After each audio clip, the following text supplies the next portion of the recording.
అల్లారు ముద్దుగా పెంచుకున్న ఆడపిల్ల ముఖం మీద ఎవడు ఎప్పుడు యాసిడ్ పోస్తాడో కత్తితో పొడుస్తాడో అని 1,00,000 సార్లు మదన పడతాడు.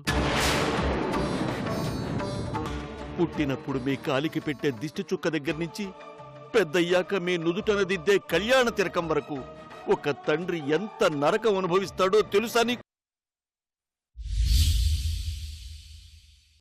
గాయత్రి గారు, నిన్నటి వరకు నా ప్రపంచం, ఆ ప్రపంచంలో అమ్మానాన్నలు, స్నేహితులు, ఆ ఫీలింగ్ వేరు. నిన్నటి నుంచి నాలో పుట్టిన కొత్త లోకం, ఆ లోకంలో నేను ఆరాధించే దేవత, ఆ దేవత నా మీద చూపించే ప్రేమ, ఈ ఫీలింగ్ వేరు.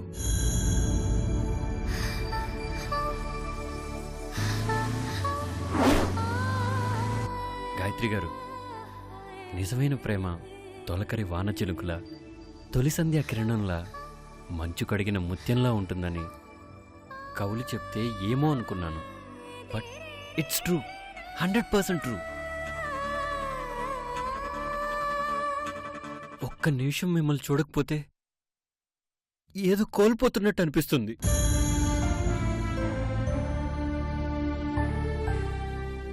గాయత్రి గారు, మన పరిచయానికి గుర్తుగా ఒక గిఫ్ట్ ఇచ్చినట్టే మన ప్రేమకు గుర్తుగా ఒక బహుమతిని తీసుకొచ్చాను.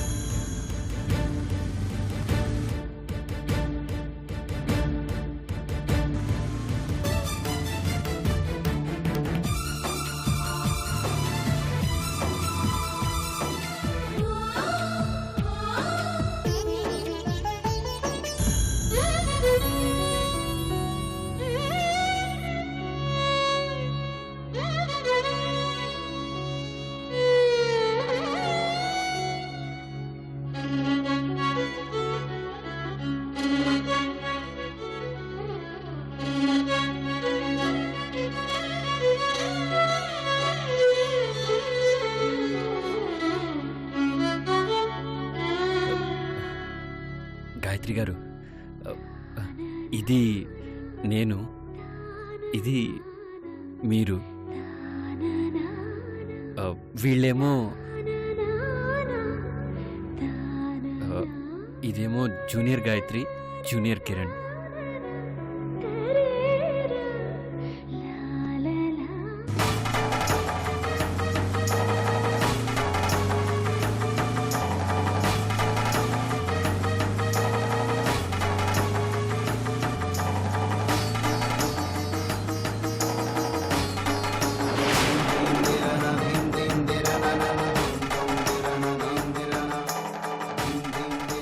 గాయత్రి ఒంటరిగా ఎక్కడేం చేస్తుంది?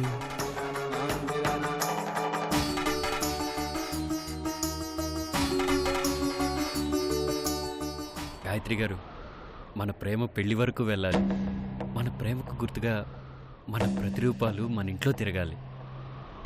తీసుకోండి. వద్దండి, ఇది మన ప్రేమ గుర్తండి. నన్ను ఇబ్బంది పెట్టకండి. ఏమైంది గాయత్రి గారు? ఈరోజు మీ మనసులో ఆనందం లేదు, మీ మొహంలో నవ్వు లేదు, అసలేమైంది? నేను బాగానే ఉన్నాను. గాయత్రి!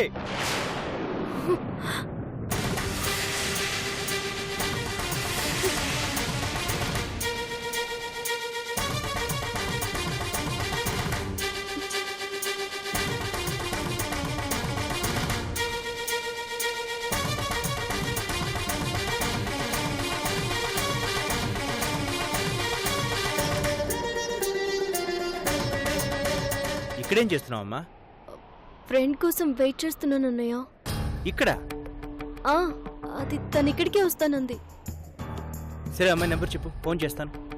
నెంబర్ చెప్పమ్మా. నంబర్ తన దగ్గర మొబైల్ లేదన్నయ్య. సరే, ఇక్కడ ఉండడం అంత మంచిది కాదు, రా.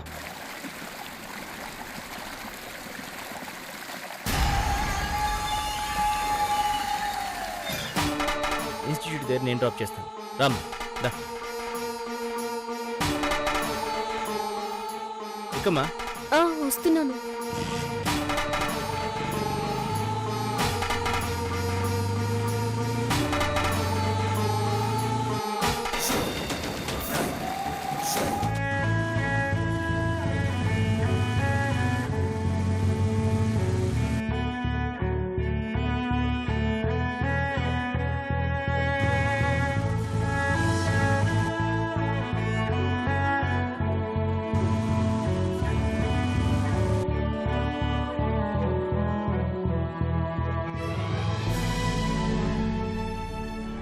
నిన్నటికి ఈ రోజుకి గాయత్రిలో ఇంత మార్పేంటి?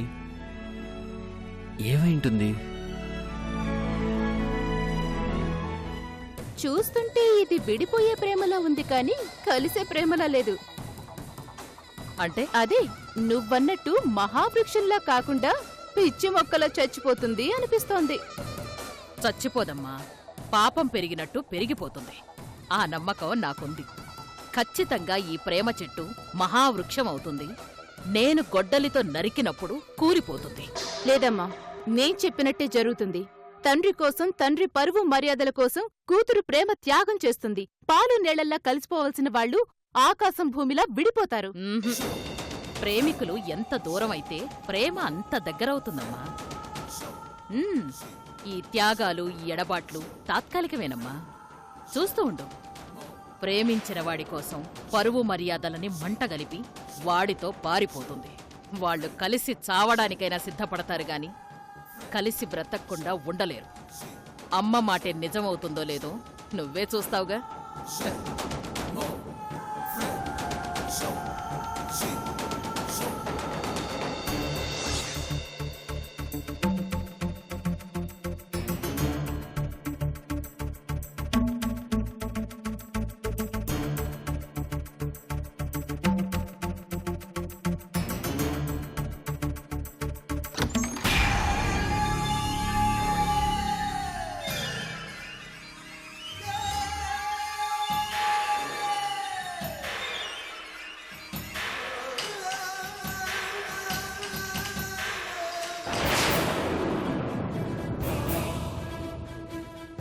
ప్రేమ నీ ఇంటి దరిదాపులకి రాదు, నీ ఇంటి గడప దాటదు అని ఊరందరికీ నువ్వు గుణపాఠాలు నేర్పుతూ ఉంటే అక్కడ నీ కూతురు ప్రేమ పాఠాలు నేర్చుకుంటోంది రఘురాం.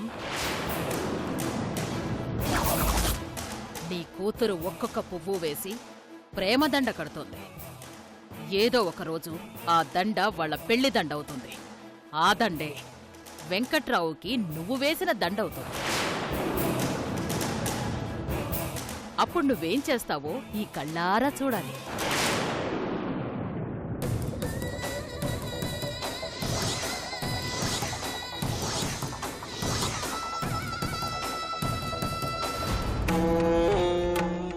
రాయ్ అమ్మగారు, ఆ సాంబయ్య గారి ఇంటికెళ్ళి అప్పు కడతాడో పొలం జప్తు చేసుకోమంటారో అడిగిరా. అలాగే అమ్మా. రాయ్ అమ్మగారు, డబ్బులు లేవంటే ఆడి పెళ్ళాం మెళ్ళో పుస్తలుతాడు, లాక్కురా. అలాగే అమ్మగారు.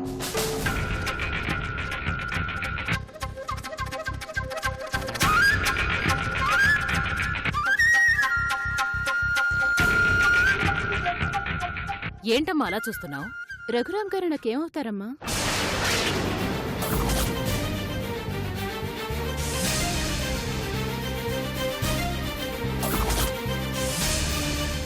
చెప్పమ్మా, ఏమవుతారు?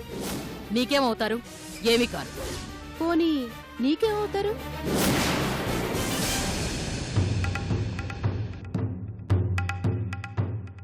ఏంటే చెవులు పెద్దవి చేసుకుని మరీ వింటున్నావు? అవతలవా. పనివాళ్ల ముందు పనికిరాని వాళ్ల గురించి అడగకూడదు. డొంక తిరుగుడు లేకుండా సూటిగా సమాధానం చెప్పమ్మా. రఘురాం గారు నీకేమవుతారు? ఏమవుతాడు? శత్రువు అవుతాడు. ఎందుకు శత్రువు? నేను నీకింతకు ముందే చెప్పాను, అవసరం వచ్చినప్పుడు చెప్తానని. నాకు ఇప్పుడే తెలియాలి. శత్రు ఫోటోకి ఎవరు దండలు వేసి బొట్లు పెట్టి బీరువాలో పెట్టి పూజలు చేసుకోరు.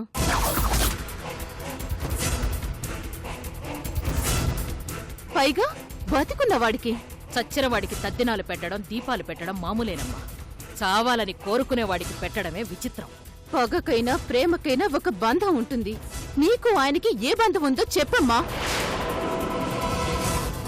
ఇన్ని రోజులు నువ్వు రఘురాం గారి గురించి చెప్తూ ఉంటే నీకేదో పాత పగ ఉందనుకున్నాను కాని ఏదో సంబంధం ఉందని ఇప్పుడిప్పుడే అర్థం అవుతుంది. చెప్పమ్మా, మీ మధ్య ఉన్న సంబంధం ఏంటో చెప్పు. కత్తికి మెడకి ఉన్న సంబంధం అంతే. ఇంకేం లేదా? చిన్నపిల్లవి, సినిమాకి తీసుకెళ్లమని అడుగు, షాపింగ్కి తీసుకెళ్లమని అడుగు, తీసుకెళ్తాను. గతంలోకి తీసుకెళ్లమని అడక్కో. చిన్నపిల్లని, చంటి పిల్లని కాదు. నువ్వు ఎన్నిసార్లు అడిగినా నేను చెప్పాలనుకున్నప్పుడే చెప్తాను. నా చేత ఎవ్వరూ చెప్పించలేరు. ఆయనకి నాకు ఉన్న సంబంధం గురించి ఏ బంధమూ నా చేత చెప్పించలేదు.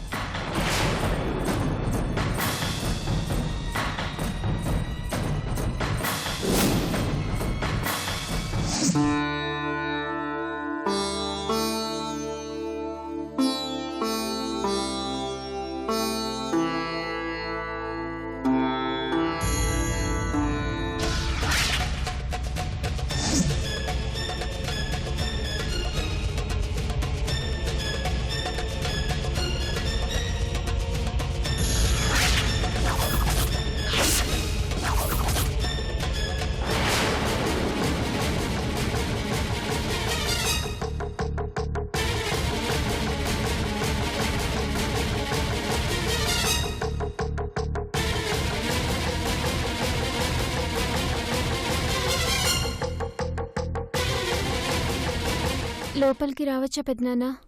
పాపాలు చేసిన వాళ్ళు దేవాలయంలోకి వెళ్ళకూడదు. అలాగే తప్పులు చేసిన వాళ్ళు నా ఇంట్లోకి రాకూడదు.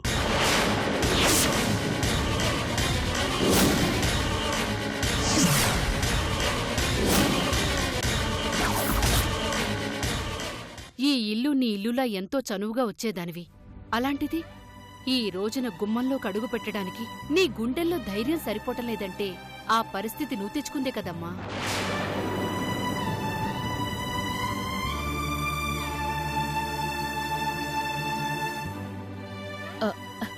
ఏదో చెప్పాలని వచ్చినట్టుంది. దయచేసి లోపలికి రానివ్వండి మావయ్య గారు.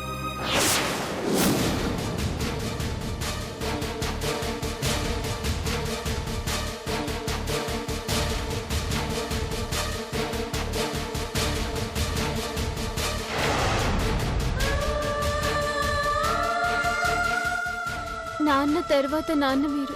ఏదో తెలియక తప్పు చేశాను, నన్ను క్షమించు పెద్దనాన్న. తెలియక చేసిన తప్ప?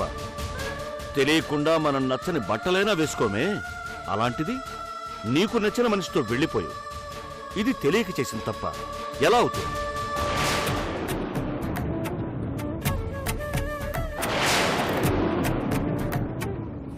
తెలిసి చేసినా తెలియక చేసినా తప్పు తప్పేనమ్మా. ఆ తప్పుకి నా స్నేహితుడు తన ప్రాణాన్నే మూల్యంగా చెల్లించుకున్నాడమ్మా. నువ్వు క్షమించమని అడిగినంత మాత్రాన వాడు తిరిగి రాడు కదమ్మా.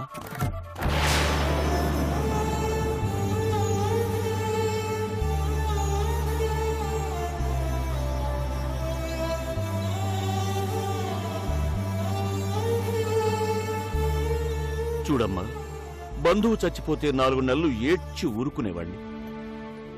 కానీ స్నేహితుడు చచ్చిపోయాడు. చచ్చేదాకా ఏడుస్తూనే ఉంటానమ్మా.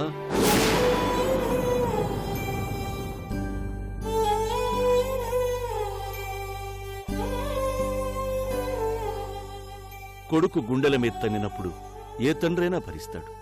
ఎందుకంటే తలకొరువు పెట్టేది వాడే కాబట్టి. కూతురు గుండెల మీద తన్నినప్పుడు ఏ తండ్రి భరించలేడమ్మా. ఎందుకంటే తలవంపులు తట్టుకోలేడు కాబట్టి.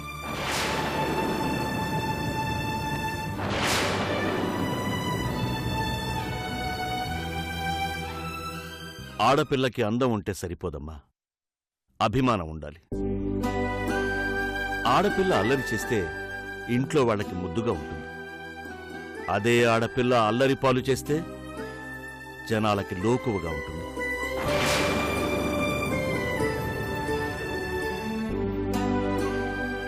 తేడా చిన్నదేనమ్మా, నష్టమే పెద్దది. ఒక ప్రాణమంతా, నీ తండ్రి ప్రాణమంతా, నా స్నేహితుడి ప్రాణమంతా. చూడమ్మా, కూతురు స్పెషల్ క్లాస్ అని చెప్పి వెళ్ళినప్పుడు ఆ కన్న తండ్రికి నమ్మకం కలగాలి. కూతురు ఫ్రెండ్ ఇంటికి వెళ్తున్నానని చెప్పినప్పుడు ఆ నమ్మకం ఎక్కువ కావాలి. అంతేగాని అడుగు బయట పెట్టగానే హోటల్ బాత్రూంలో బట్టలు మార్చుకుని ముఖానికి గుడ్డలు కట్టుకుని బాయ్ ఫ్రెండ్స్తో బైకుల మీద మీరు తిరగకూడదు. అది చూసి ఏ ఫ్రెండ్ లాంటి వాడో మమ్మల్ని అడగకూడదు. నమ్మకం అంటే వస్తువు కొనేటప్పుడు ఇచ్చే గ్యారంటీ కార్డు కాదమ్మా. నమ్మకాన్ని కోల్పోయాను పెద్దనాన్న.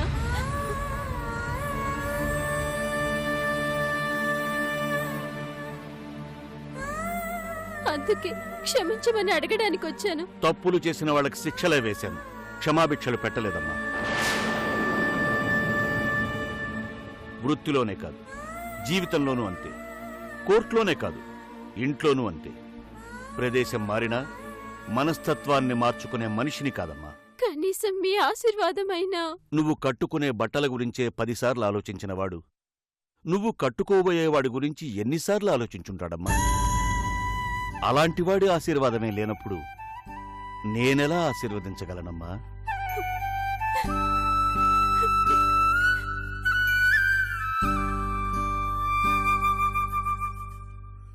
నా స్నేహితుడు ఏదో ఒకరోజు కలలో కనిపించి నిన్ను క్షమించమని అడిగితే అప్పుడు ఆశీర్వదిస్తాను.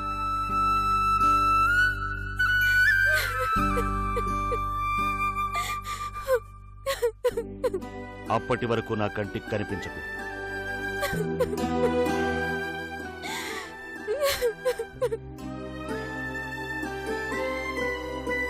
నన్ను కూడా మీ గాయత్రిలా అనుకోలేదు.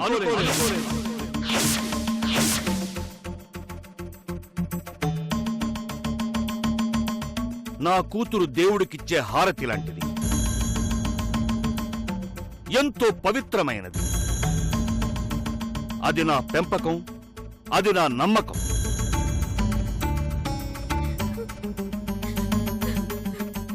నా కూతురు నా మాటకి విలువిస్తుంది,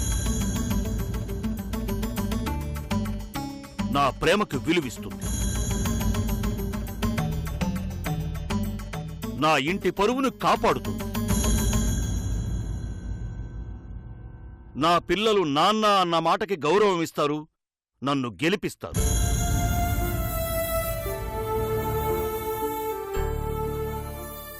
నీలా ఎప్పటికీ చెయ్యరు, కలలో కూడా చెయ్యరు.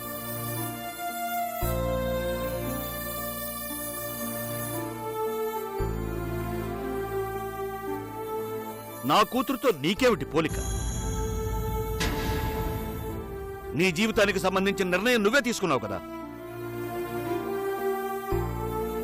దయచేసి నా ఇంటికి ఎప్పుడు రాకు.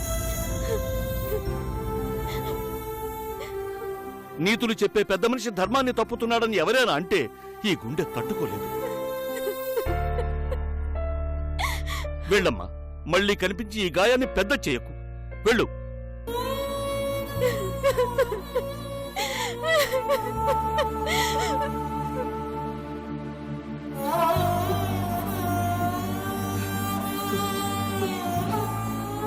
తమ్ముడు, ఊరుకోరా తమ్ముడు, ఊరుకోరా. అయ్యో, ఊరుకో.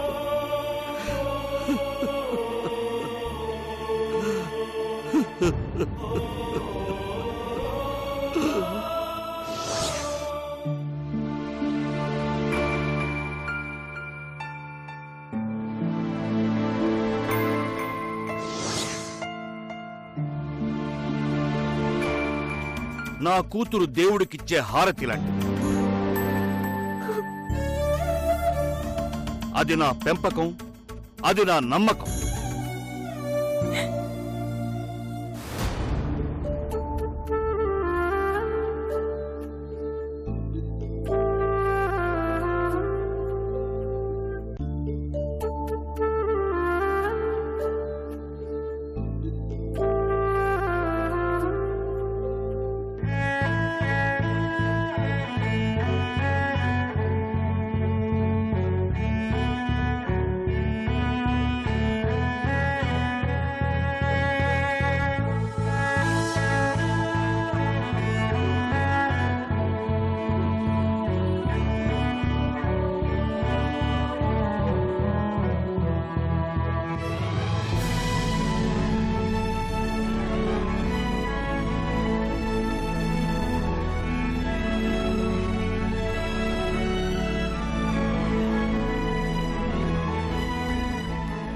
గాయత్రి గారు, గాయత్రి గారు, ఏమైంది? ఎందుకు ఇలా చేస్తున్నారు? తప్పకుండా ప్లీజ్. నేనేం చేశాను? ఏదన్నా తప్పుగా బిహేవ్ చేశానా? ఓ, మీ చేయి పట్టుకున్నానని కోపం వచ్చిందా? అయితే నన్ను తిట్టండి, కొట్టండి, అంతేగాని మీరు నన్ను అలా చూడకుండా నన్ను అవాయిడ్ చేసి వెళ్తుంటే తట్టుకోలేకపోతున్నాను. నా క్లాస్కి టైం అవుతుంది. మీరు సమాధానం చెప్పందే నేను వెళ్ళనివ్వను. చిన్నపిల్లల్లా మొండికి బిహేవ్ చేయకండి. మీ ప్రేమ దగ్గర నేను చిన్నపిల్లోడేనండి. ప్రేమ? ఏం మాట్లాడుతున్నారు మీరు? గాయత్రి గారు, ప్లీజ్ జోక్ చేయకండి. మీరు నాకేమవుతారని నేను జోక్ చేయడానికి? నేను మీకేమి కానా? కారు. అంటే మీ మనసులో నేను లేనా? లేరు.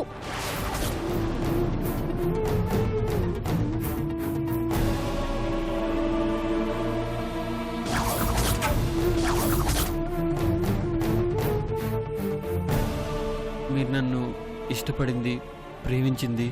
మీరు పొరపాటు పడుతున్నారు. నేను ఇష్టపడింది మిమ్మల్ని కాదు, మీ వ్యక్తిత్వాన్ని. దాన్ని మీరు ప్రేమ అనుకోకండి.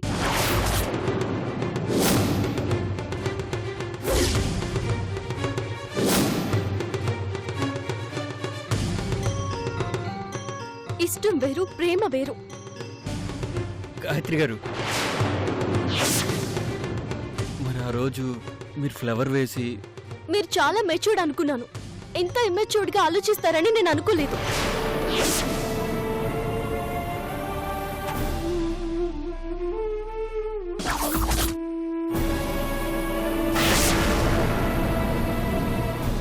ముందు గాయత్రి పెళ్లి చేయడమే కరెక్ట్ అనుకుంటా. మీ ఆలోచన ఏంటి మావయ్య గారు? నా కూతురు మనసుకు నచ్చని పని నేనెప్పుడు చెయ్యను. తన మనసులో మాట చెప్పిందా? అంటే టౌన్లో ఎప్పుడు కనిపించినా చేతిలో పువ్వు పట్టుకుని తిరుగుతూ ఉంటుంది.